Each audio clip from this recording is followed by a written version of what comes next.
നിങ്ങളുടെ LC സെക്രട്ടറിയുടെ കരണക്കുറ്റിക്കിട്ടല്ലേ police അടിച്ചത്? ഒത്തുതീർപ്പിന് പോയതാ പോലീസ് സ്റ്റേഷൻ. കോഴിക്കോട് ലീഗ് നേതാവിന്റെ കരണത്തടിക്കുന്ന ദൃശ്യങ്ങൾ വന്നു. തിരുവനന്തപുരത്ത് 20 മണിക്കൂർ പോലീസ് സ്റ്റേഷനിൽ നിരപരാധിയായൊരു ദളിത് യുവതിയെ ഇരുത്തിയിട്ട് വെള്ളം കുടിക്കാൻ ചോദിച്ചപ്പോ കക്കൂസി പോയി വെള്ളം എടുത്ത് കുടിക്കാൻ പറഞ്ഞ നാണം കെട്ട പോലീസാ നിങ്ങളുടെ പോലീസ്. പിന്നെ അന്തിക്കാട് തോർത്തിൽ കരിക്ക് ചുരുട്ടിയിട്ട് ഇടിച്ചത് ഇവൻ ആരാണ്? Action hero Biju. ചെറിയൻകീഴിൽ പെപ്പർ സ്പ്രേ. നിങ്ങൾ എന്നു മുതലാണ് കരിക്കും പെപ്പർ സ്പ്രേയും പോലീസിന്റെ ആയുധമാക്കി അംഗീകരിച്ചത്?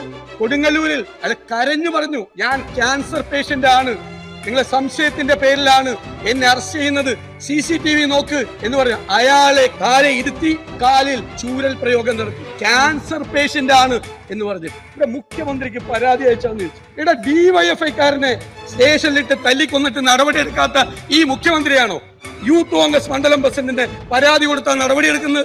ആണോ?